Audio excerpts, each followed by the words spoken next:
All right, so I think we're live. It seems to be indicating that we're live. So I'm here with Brenda Van Ahsen. Once again, Brenda, how are you? I'm just fine, thank you. And how have you been since I last spoke with you? It's been at least a year. Just Yeah, generally, I got a I got a tan and learned how to play the ukulele. right. And you changed your name to Obama. Obama, yeah. Yeah, I didn't recognize I him think at that'll first, be but humorous. People get a tickle out of that. yeah. I will ask you to make them jiggle a little bit when you're going on a prolonged rant or whatever. Just make them jiggle just a little bit for us. That would be good. Sure, sure. So when I did my last live stream, you did a little live chat thing and just asked if I wanted to chat about something. I think it was about evolution versus creationism. Is that right? Well, as I recall, we did. I don't recall us talking in depth about evolution versus creationism. My recollection is that we just talked about things in general. Yeah. Um, that's what I recall. Yeah. You remember we did a second interview and I had technical problems and Yeah, lost it? Do you remember yeah, that? I remember that, but I have no recollection what the details of that thing were. Yeah. Sorry about that. But so I'll just let you lead the conversation because my mind is elsewhere, and you can draw me into the topics uh, that you think might be of interest to the listeners or just to yourself generally. Okay, well, I live in Minnesota, and in Minnesota here we have a program from the state where people who are seniors, and I'm a senior, are eligible to take courses at the University of Minnesota for a reduced fare. I pay $10 a credit, which means $40 for a 4 credit course. Wow. I'm taking two courses right now.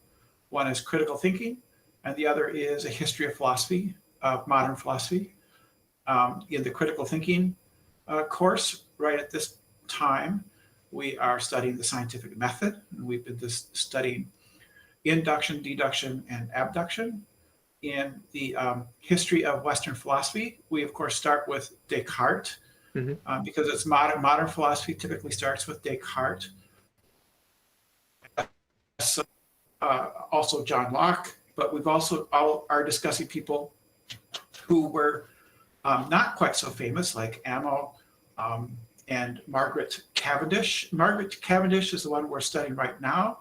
She had a book called The Blazing World, which is touted to be one of the first science fiction novels or works ever produced. And it is a fantasy, and she is touted as being one of the first early feminist writers of her time. She was a, um, a very privileged woman, but she did not receive a big, really in depth education. And so she experienced a lot of discrimination of that time. A lot of women of that time were not well educated. Um, and she had a high degree of, she was extremely prolific all throughout her life. She wrote poems and plays. Um, she was married to the Duke of Newcastle, and she was a royalist in a time of political upheaval during the 16th and 17th centuries, when there was a lot of political things going on. So she was a defender of the aristocracy. Nevertheless, she was also a feminist. So she had a very um, nuanced positions. She was she scandalized people quite a lot because she would often um, wear clothes. They don't describe it in detail, but she wears clothes that were not you know not as feminine as the times called for. She engaged in intellectual pursuits time did not do. She advocated that women should be receive an education, which for that time was a radical feminist point of view that women should be educated. And she had a very her system of philosophy was sort of a one where everything is conscious and self-moving. Everything is sort of material in a sense. The soul is material. Spirits are, meaning that they're. She had a period of atomism, which she then later abandoned for what I understand to be a kind of holism. So, she was not necessarily always in favor of the corpuscular theories that were promoted by Descartes and who were the main leaders of the materialist movements of that time. She didn't like the fact that they were unthinking corpuscles and atoms. She felt that they had to be thinking and alive and endowed with self-movement. So that was sort of her metaphysics. Is very different. We don't think it's correct today, but it was definitely very creative. And another theory, she should have received more she should have received more attention than she got, because her theories weren't that different from some certain men who had similar theories, because there were a lot of theories about, because people we didn't know that atoms existed. We didn't know that cells existed. I mean, her things is she was given a microscope or demonstrated, a microscope was demonstrated to her, and they showed her a flea, and she was shocked to see how monstrous the flea was in comparison. And I would imagine a lot of people, you look at electron microscope photographs today of things like tardigrades. They look like monsters right out of a science fiction novel.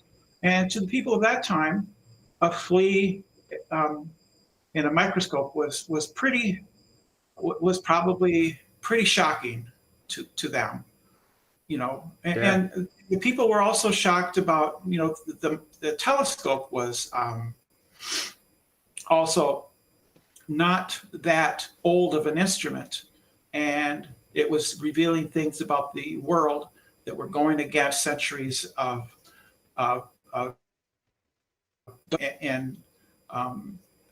beliefs, and that was also probably shocking and upsetting to people. So she had a very different.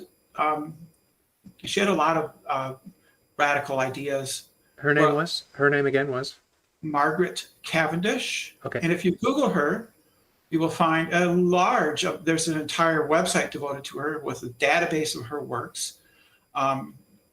She's very creative.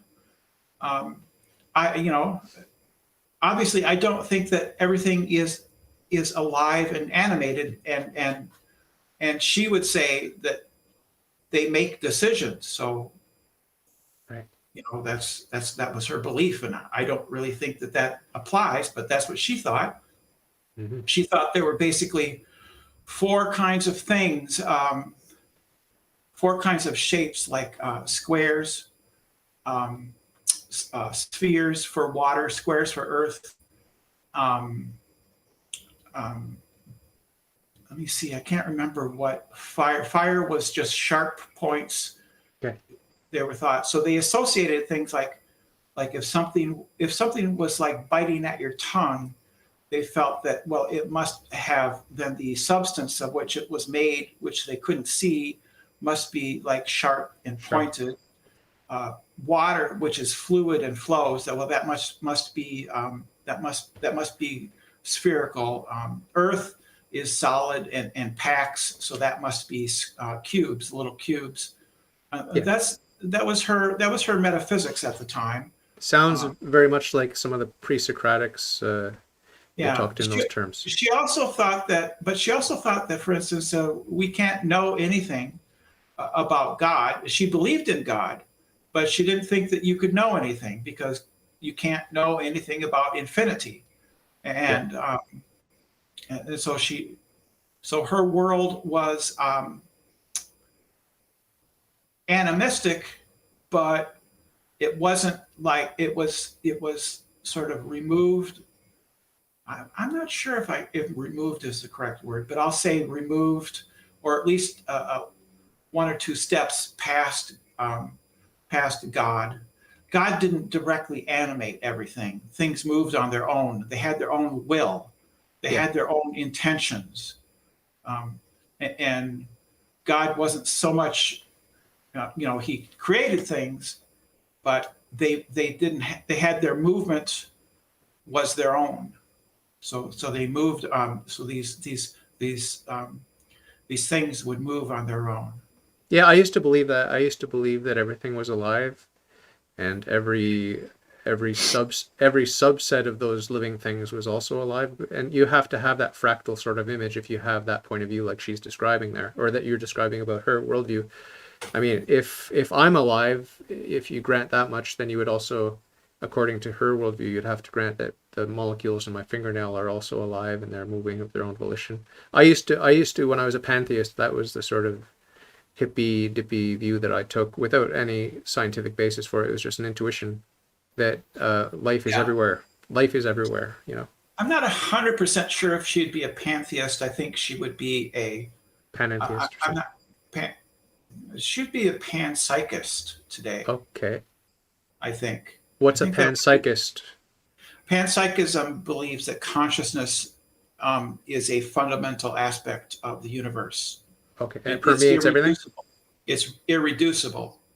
And it So you have electrons, protons, and stuff, and you have properties such as consciousness are okay. a fundamental part of the universe. And I think she would believe something like that. I can't Yeah, it's hard to say know. for 100% sure, but that's a somewhat similar conception to her view.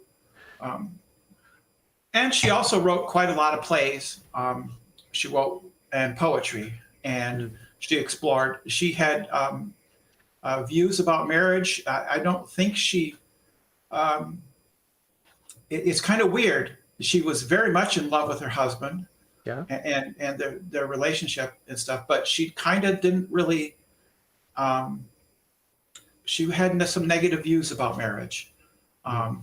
And she felt she had a lot of, in one of her works in The Blazing World, her character has a platonic relationship with an empress of another world. And so it's definitely not sexual, but it's definitely also a platonic relationship, which is very, very close and intimate. Mm-hmm. And I think in some of her plays, there's a fair amount of dressing, possibly, because I haven't read deeply into her plays and poetry, so I can't. I can sort of only generalize. It seems to me like there would be some there would be some same-sex. I don't know if it is actually sex, but definitely same-sex attractions or affiliations. I think she was flexible in that regard, maybe, but I can't really say for sure. Is that one of the things that attracts you to her? Because she was No, ahead it's because she's assigned reading. I know, but the point is you've read a lot of stuff, and this is the one that you seem to be most excited about, or at least it's the first one that you've talked about to me. Because it's what we've been discussing for the past week or so. Okay, it's So it's fresh. fresh on my It's fresh. mind.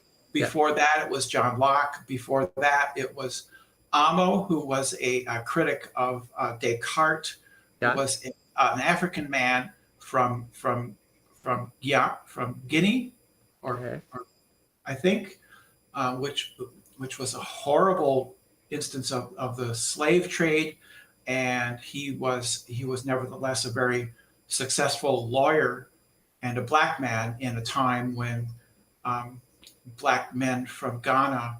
I think that's the correct. I got the correct name of the country right now. Ghana were shipped and sold at the same time that he was a lawyer in Europe and married into wealth in Europe.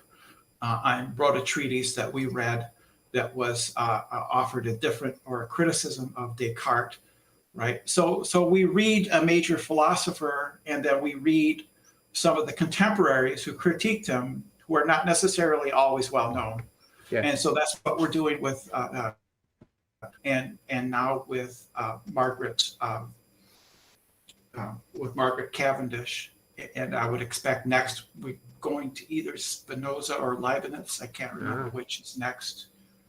Yeah, that was one of my favorites, Spinoza. He was always one of my favorites.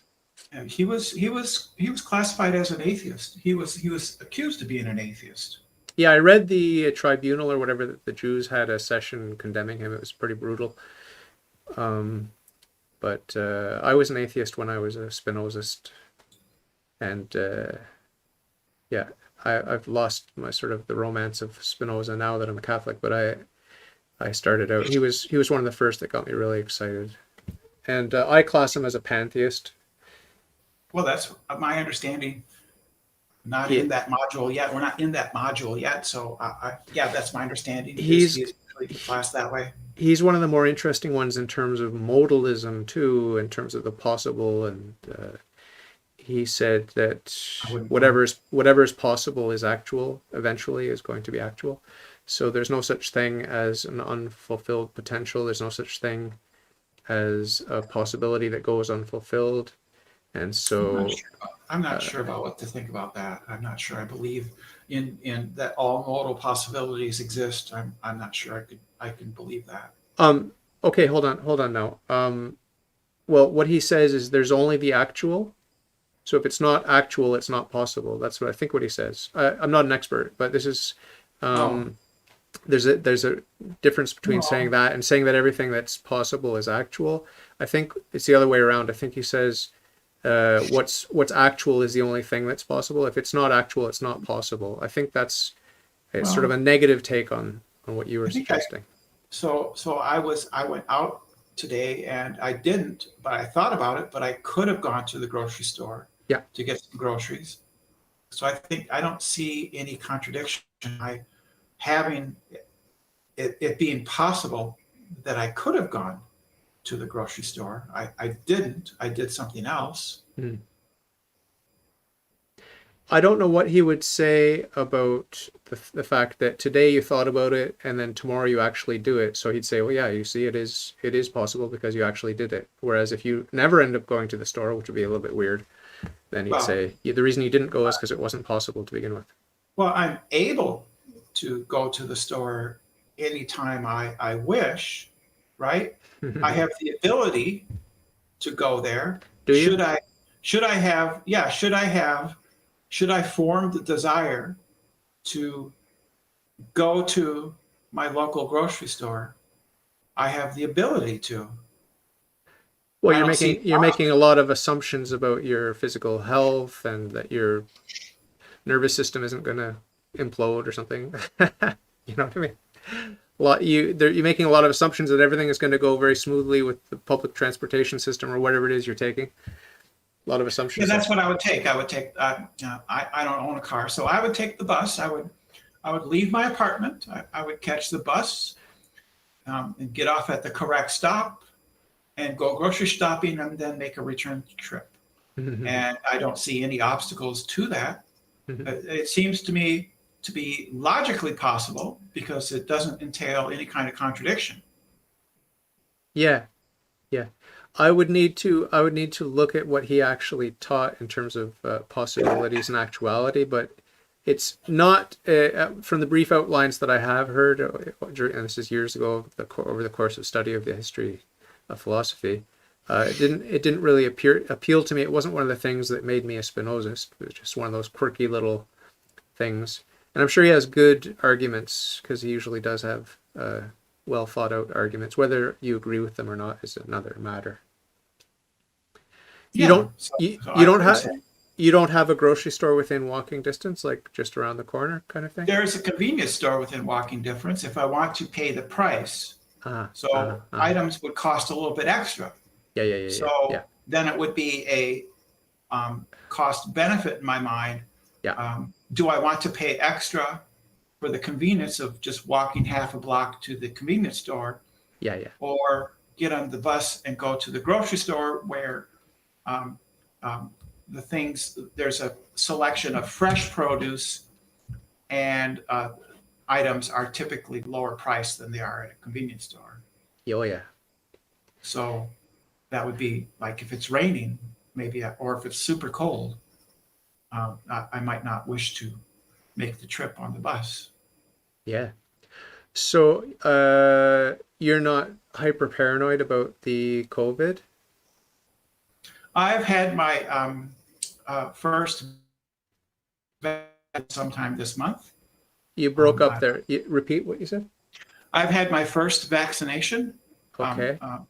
It's a 2-stage vaccine. So I get the next one sometime this month. Was that But Pfizer?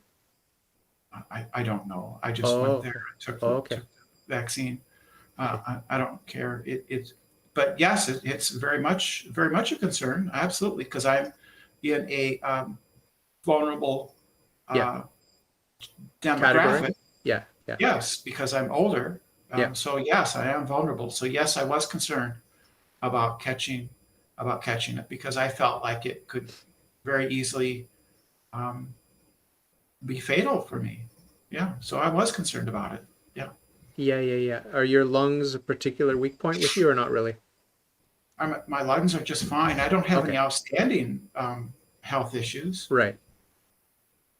but I'm old. Yeah. You know, and, That's the main one. Yeah. and old and a bit overweight.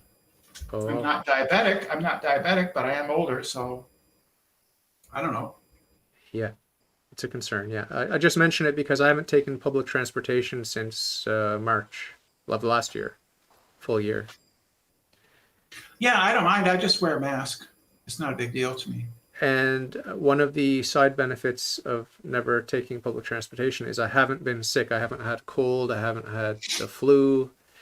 And it's all because public transportation is a really, really good place to get sick.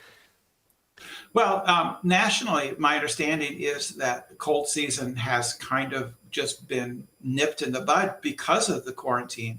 People are not interacting, and it has effectively shut down the cold season. Hmm. That's my understanding. I would get sick at the beginning of winter and at the end of winter pretty much every year up until this year. I hardly ever get sick. But No? yeah, I hardly ever get sick. That's good. Good, strong constitution. In your course, you mentioned the history of Western philosophy, Western modern philosophy, and then there was another major thing that you mentioned. I can't remember. It was Critical interesting. thinking. Yeah, yeah, Critical yeah, re- yeah. Yeah, yeah. Do you want to talk just a tiny bit about what excites you most from what you've learned so far in that course? Well, we've gone through, basic logical thinking, which is deduction, induction, and then the recent chapter that we've talked about has been the scientific method and abduction. What is So abduction? inference to the best explanation. Okay. Uh, and how does that differ from induction? It is logically fallacious. Technically, abduction is affirming the consequent, Oh, but oh, yeah, yes, but if it's used with that it is used in hypothesis formation, then it's acceptable, right? So um, give an example. an example would be if it rains, the street will be wet. The street is wet, therefore it has rained. As a conclusion, that's fallacious because I'm affirming the consequent that the street is wet. However, if it's as a hypothesis, then it needs to be subjected to further tests. So then I see that it has rained out. I make the inference that I make the observation that the street is wet. I make the fallacious inference that it rained, but then I take that as a hypothesis and then I test to see whether or not it actually has rained. Okay. So then I would do things like I would investigate. Well, was it a sprinkler? No, it wasn't a sprinkler. Are there? Does the weather say it has rained today? The weather might say yes, it has rained today, and there are dark clouds over me, and it's raining over there, and that cloud was recently over here. So then I can make an inductive inference that probably it has rained, and that raining is what explains the street being wet. Okay. And why did people feel the need to add this abduction to induction and Because deduction? induction, there are problems with it was simply making inductive inferences, because induction is not very powerful. It's not. It doesn't give you a very good because typically inductive inferences are under right. I'm So you sorry? can make inductive inferences are underdetermined, Okay. which means that there's, I can say that if it rains, the street will be wet. It has rained, therefore the street is wet. And I could investigate and say yes, it meets all those conditions. But it could be the case that Descartes' demon made it rain, or made the streets wet, and it's just a coincidence. And there's an infinite number of ways of explaining why the street is wet, and the inductive inference doesn't shut off all of those other possible explanations. And so abductive reasoning is a way to at least whittle down some of those possibilities, I think. What it brings to mind is two things: common sense and intuition. Do those play any role in abduction? Oh, possibly, yeah. I think that would be basically in abduction, you're making a hypothesis, you're making a guess. So yeah. Your intuitions and your background knowledge are going to be very important in your hypothesis formation and what you form. So somebody who is a physicist and has a great deal of experience in physics is going to have a better background knowledge about what the best hypothesis is, versus somebody off the street. They're going to go, I don't know. Mm-hmm. Who knows? They're not going to know, but because they don't have the training and the education and the background to know what a good abductive hypothesis would even resemble or look like. Yeah. What do you think about deduction? Did you learn anything about deduction, or were there any nuances that you hadn't considered before you took the course? Well, for me, no. But, No? of course, it does the usual thing, which is deduction, of course, gives you certain knowledge. I mean, if the premises are true, then the conclusion must be true. However, a lot of our day-to-day reasoning is not going to be deductive. It's going to be very, very rare when we can actually say with certainty that something is true. Most of our everyday inferences are inductive rather than deductive. But What do you yes, think?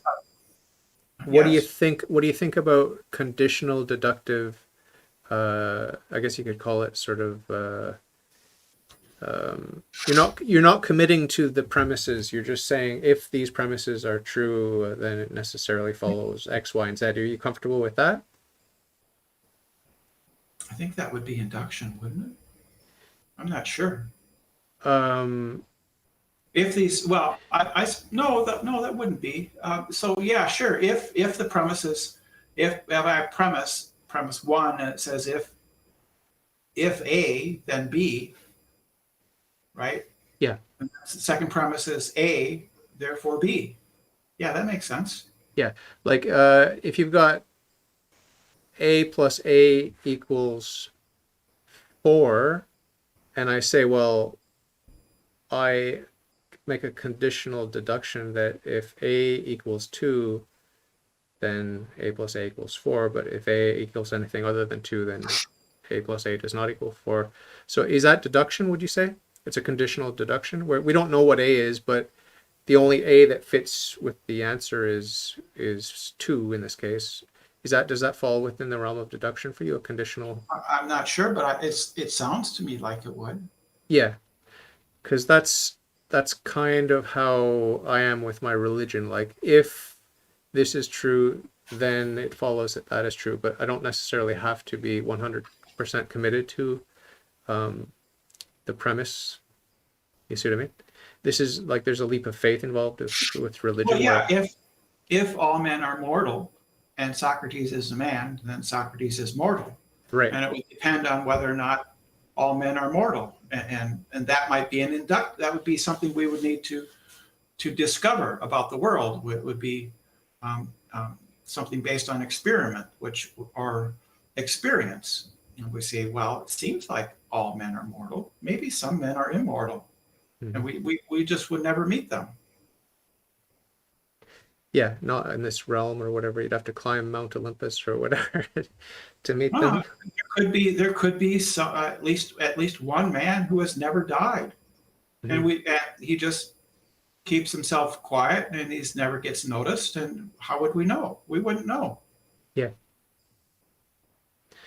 So, have you learned enough from your critical thinking course to change the way that you think critically about ideas and arguments, or no? The critical thinking course is sort of basic for me. Okay. It's not new to me Yeah. because I've been in the community enough that I have on my own read resources on how to do logic properly, and so I've had a lot of talks with people. What's Right. exciting to me is the other class because I'd never heard of Margaret Cavendish before. Yeah. She's an interesting person, um, and creative and innovative, historical person that is interesting. So that's more interesting to me. The critical thinking, although it's good, it's a good course. So I don't regret that at all. I don't think it's bad or anything like that. Yeah. I think it's a Wasn't good a course. wasn't a waste of time for you, but it just I don't think so, reaffirmed what you knew.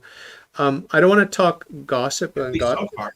I don't want to gossip about people, but I'm just wondering if the landscape is changing online with the atheist community. If I've heard a little rumor that maybe Matt Dillahunty was sort of fading out into the background, or maybe coming under attack by It's not been some people. it's been not been my experience that if anything he's been had more of a presence. Okay, He he is regularly showing up on the atheist experience and stuff. okay, So that's not my perception. What okay, has okay. happened?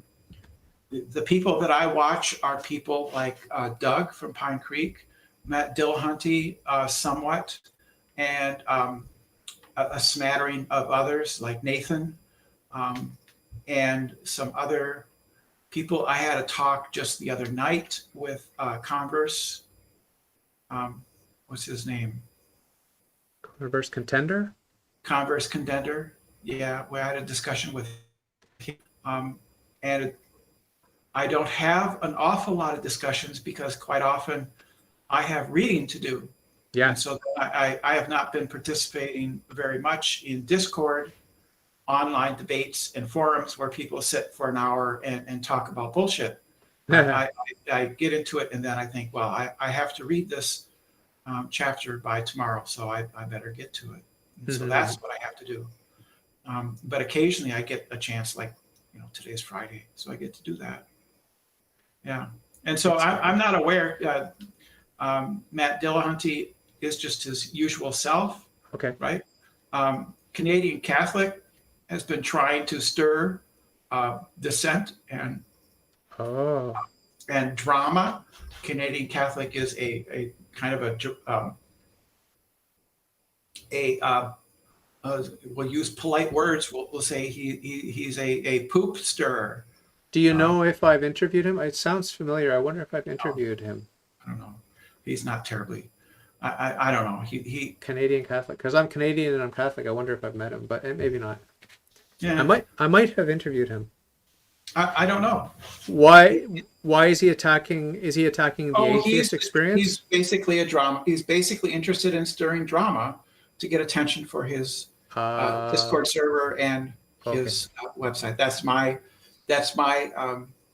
a take on it. that's your abduction. Maybe he feels differently. I don't know. And you Yeah. recently chatted with him or no?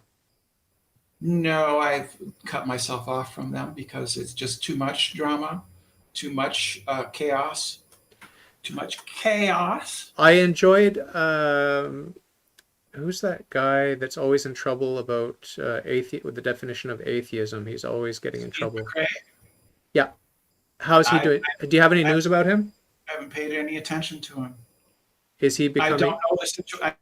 I won back his channel, but I don't know. Okay. I just, it's a lot of, there are a lot of YouTube channels, a lot of people, a lot Yeah. of different debate channels where it's really about interpersonal relationships and interpersonal conflicts and drama. Yeah. And those things don't interest me. No. I don't have a great deal of interest in those. No.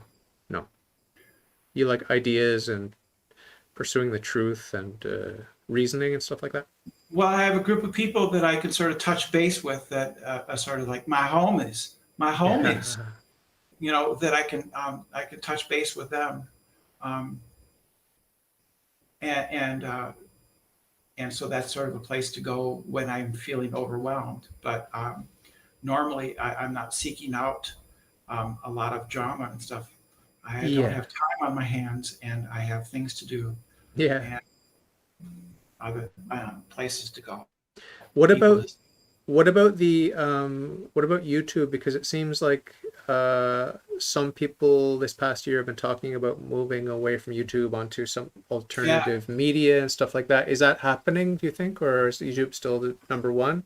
BitChute for conspiracy theorists Yeah. because they're getting shut down. YouTube's content rules are really difficult for people. People get their channels shut down, and it doesn't seem, from my secondhand point of view, that they understand why. And it seems to be people attribute it to YouTube being anti-free speech, but I think it's really just YouTube wanting a safe place for their advertisers. And their advertisers don't want people using slurs or racist slurs in their, and there's quite a lot of people on YouTube who don't understand why that's not cool. And so then their channels get shut down, and then they cry about it because they don't understand. Yeah, yeah. This past year I dabbled with BitChute just in terms of consuming content, and it's a dark place. There's a lot of anti-Semitism, a lot of gay bashing, I guess you could call it. I don't know what the A proper lot of term is to that. conspiracy theories. A lot of really wacky conspiracy theories that are so wacky.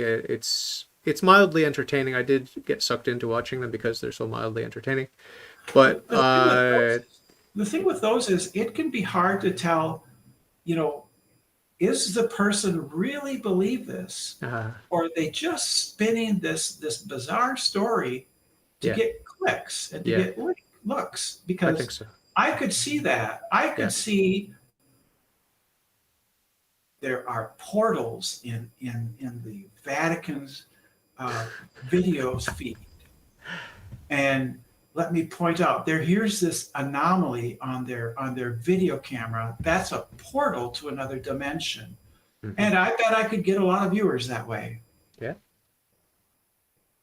For sure. I mean, the problem with going down that path is that you might start to believe your own lies, and then you can start to get paranoid and go crazy. I do know a friend from back in the day here in Montreal that went on to become quite big with the flat Earth movement, and he claims he started it. He started the movement as a joke, but he, I think, unless he's just portraying his persona, but I think he went a little bit crazy doing that, because you just dive into persona and a bunch of lies, and then I think it messes a little bit with your head. I could be wrong, but that's the impression I got. Yeah, I understand that, and I have heard elsewhere that that is one of the risks of being a con artist is that you can believe the con. Yeah. You can, right? If you're selling a pyramid scheme, that even pre-internet days, you can start to believe in the pyramid scheme, Mm. and then you can get victimized yourself. Yeah, that's possible. I've mentioned this before on my podcast years ago, but I did pretend like play acting just on my own in private as I walked along a noisy highway to and from work every day.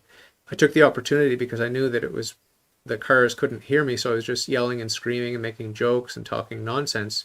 But after a few months of doing that, I actually started to go insane. And as my listeners know, I'm not too far from the edge anyway. I'm a little bit kooky, and I've got some mental health issues in my family, and it wouldn't take much to push me over the edge. So I pushed myself over the edge, and I remember sitting in a diner in the small town where I lived at the time, and I was working at the Canadian Space Agency of all places at the time.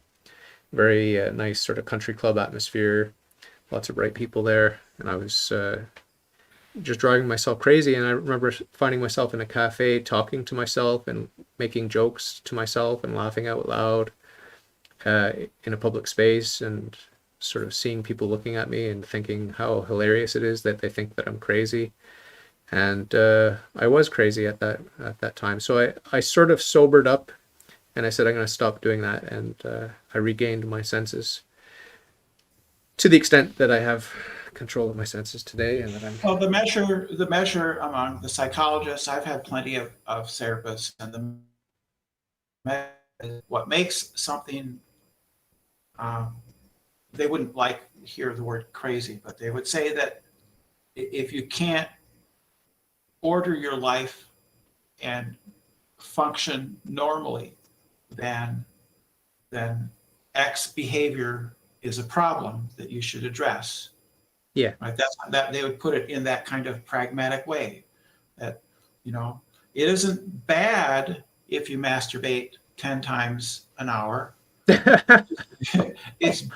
It's just bad because you're getting blisters and you can't function anymore. That was an odd sort of example. You think of better washing your hands.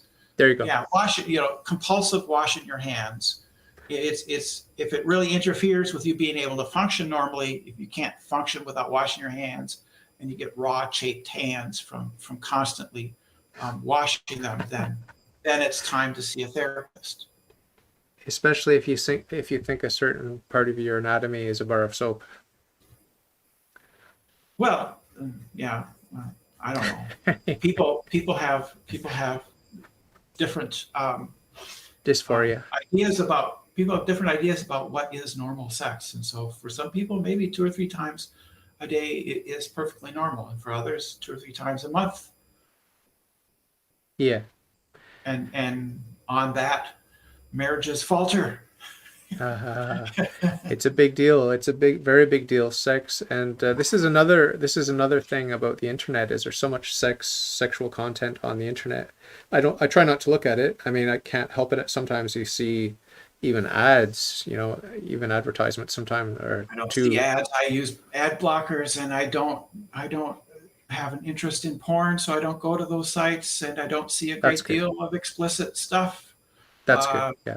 I watch either Netflix or YouTube, and YouTube has a fair number. I've been into classic black and white movies, and you can get quite a lot of them off of YouTube, perfectly free, and they're good old classic movies that are very entertaining. you know. My wife and I have been watching a nice series. I think you would really enjoy it. I think everyone would enjoy it. It's about the silent film era, and it's a documentary, multi-part documentary series. So one of the episodes was about the stuntmen of the silent era. It's unbelievable. You know, the stunts that these men and women would do. I mean, I don't want to glorify it because I think it's not good to be promoting that sort of risk taking that these people, a lot of people died. I don't know if it's the case today in Hollywood. I don't think people are dying as stuntmen and stuntwomen today in Hollywood. I It's would not think probably so. it's probably very rare, but back then, Yeah, Cecil B. DeMille, is that his name? yeah, yeah. He, in my opinion, he was reckless and greedy. And I'm just mentioning him because they mentioned him in the documentary, but he was pushing people, even extras like crowds of thousands of people, and he made a movie about Noah's flood, and there were people injured, a lot of people injured, and a couple of people died, and a lot of the adventure movies, people died. Horses died in Stagecoach. That movie, horses died. It's sad. It's sad to see. You see horses being injured and dying in a lot of the old films, and I don't think there's any excuse for that. I think it's greedy. There's no need to cause suffering to animals, Yeah, I much agree. less humans. Are you vegetarian or vegan? No, I don't eat. I don't eat much meat. I'm not eating any meat right now these days. But I mean, I don't have a problem with eating meat in moderation uh, if you're so inclined.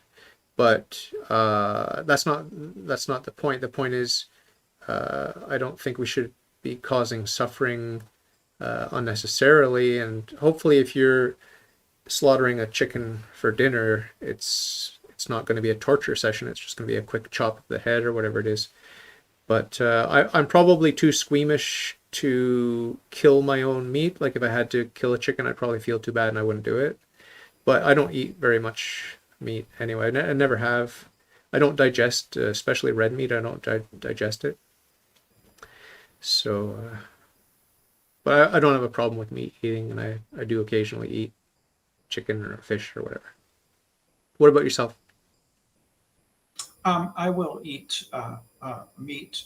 I wish that if I had a choice and if I could afford it, I would eat lab-grown meat. Really? Where if I had a choice and if I could afford it, I would eat it. Where do you buy it? Where can we buy it? I don't even know if you can, Oh, okay. but presumably they're working on it. Presumably in the future it could be available, and then I would make use of it if it was cost effective for me. But for me, the cost is the biggest factor because I'm not very wealthy. So Yeah. the cost of food is my concern. So, but I try to stay away from um, carbs because, um, Fattening. yeah, they are. Yeah, they are. They're cheap, but they're fattening. It Yeah, tastes good. They're addictive. yeah, yeah. So I don't have any moral problems. I would like it if animals didn't suffer so much. So I think that there are a lot of animals that I think that it's immoral what we do with them. Things like the more intelligent animals like porpoises and chimpanzees, gorillas, orangutans, um, certain other animals. I think that there is um, a, there are many of them that are conscious and they shouldn't be suffering. However, other animals like ants and cockroaches can suffer in hell for all I care. Yeah. Hmm. I have no qualms about squishing bugs Yeah. if they're infesting my living space. I wouldn't have any Hmm. problem with getting rid of them. uh, I don't have yeah, any feelings towards insects. I don't think I think insects are just autonomous. yeah, yeah, yeah. All instinct.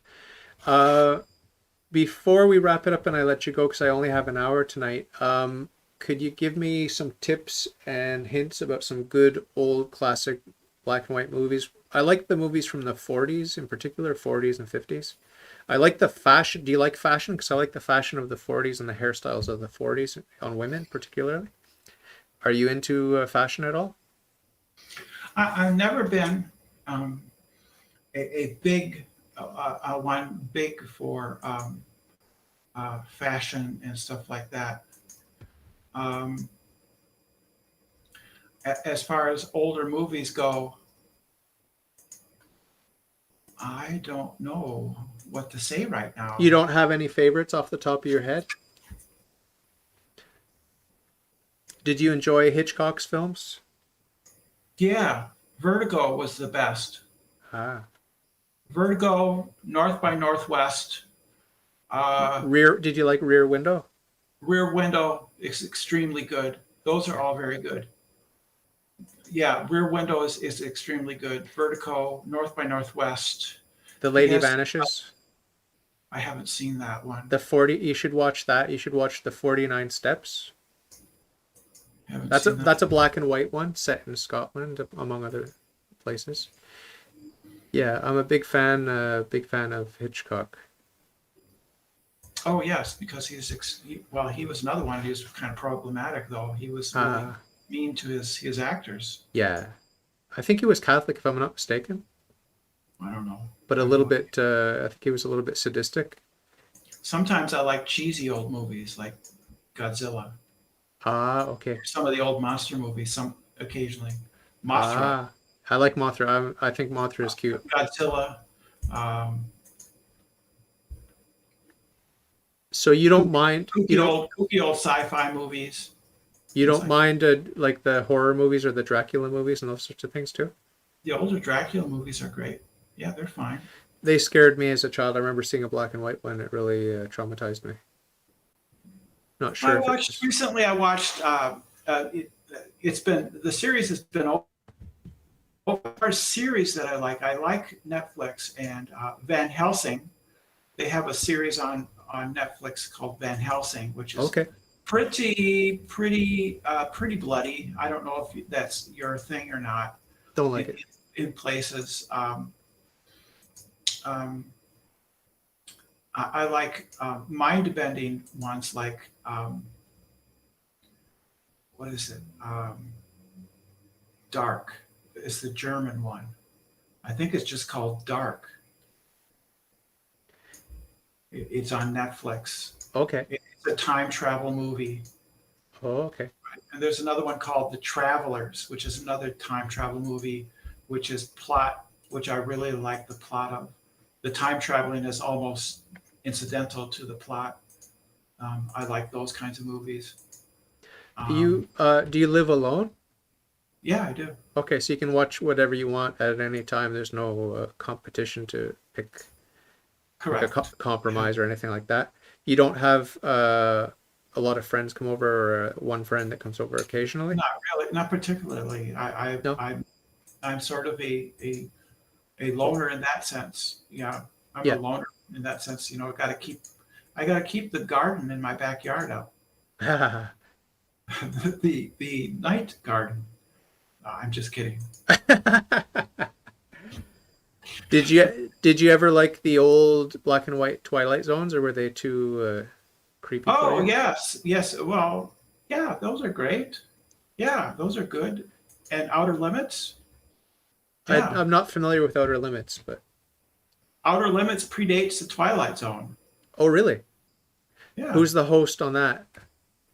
Oh fuck, I don't know. Not Rod Serling. I don't think so. Do you like when films transport your mind, or do you like having your emotions manipulated, or both? I like ones that are introspective and make me think more. Oh, okay. Right. So, but I don't mind mindless escapism. Yeah. But I get tired of things like the current um, obsession with the DC Marvel universe. Yeah, yeah, yeah. It's not very interesting to me No. because it's just there's not much substance to it, in my opinion. Yeah. and I like ones where it gets in. Either way, it gets into the character more. Um, Did you uh, ever did you I ever know a like horror movie that um, Hereditary. Have you ever heard of Hereditary? no. You might. I don't know if you'll like that one or Is not. it a new one or an old one? It's from about 3 years ago, Okay.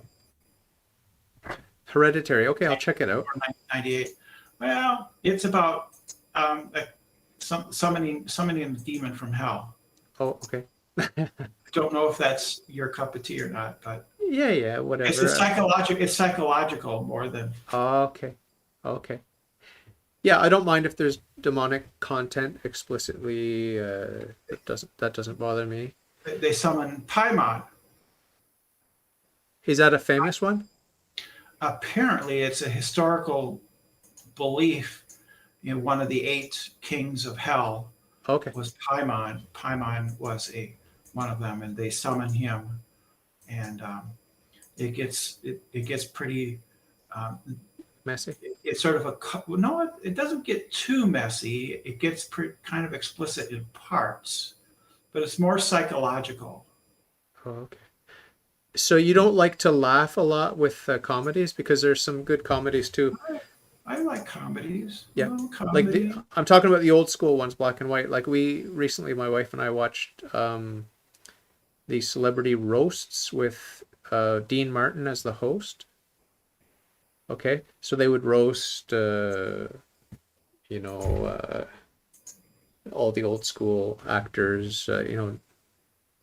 Don Knotts or what's his name, Don Rickles or those old Probably old school Don guys. Rickles is who you're thinking of.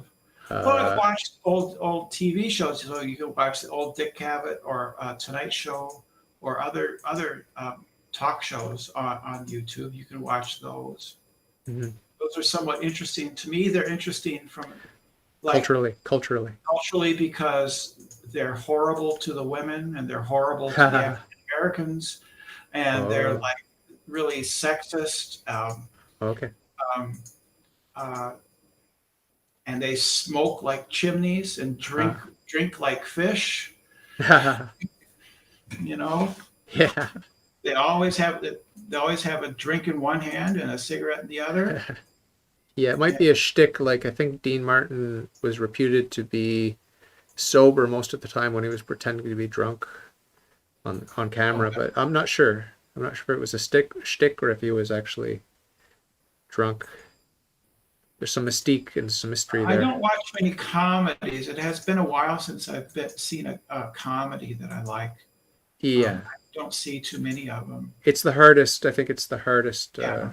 art So form. I've been watching lately. I've been watching The Mandalorian, um, which is Okay, Star Wars thing. mediocre. It's mediocre. Yeah, Star Wars. I think it's mediocre. Yeah. Raised by Wolves is the latest one. That one's okayish. We'll see if that pans out. Um, and then others on mostly on Netflix or The Boys. I've been watching The Boys on Amazon, Okay.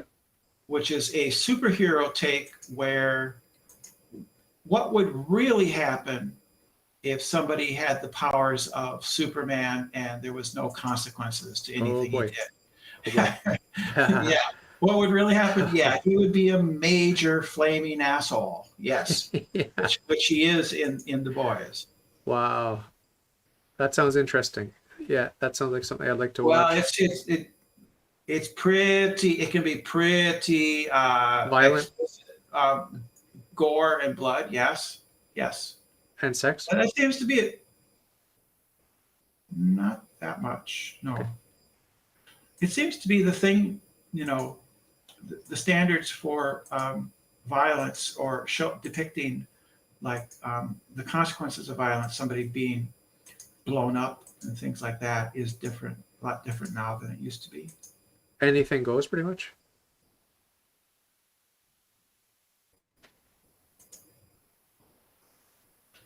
Yeah. So I do have to wrap things up here. We're just coming up on 1 hour. Thanks for taking the time to talk to me tonight. And we'll do it Sure. again in the future. I've got a few more interviews coming up this weekend. I've got one tomorrow, two the next day. So it's always fun to chat with you. I appreciate your calm demeanor and your affable conversation. So Well, I aim for that. I don't always achieve that. There's times when I don't achieve that, and I lose my cool. That has certainly happened in the past, and I think it's, the people want other people. A lot of people online are there to goad provoke. other people, provoke, goad, to get reactions out of people, to basically to troll them and to clean, and people have been successful in that with me. So Yeah. yeah, I don't know if that's true for you too or not, but yeah. No, I've never been. I've never really been goaded too much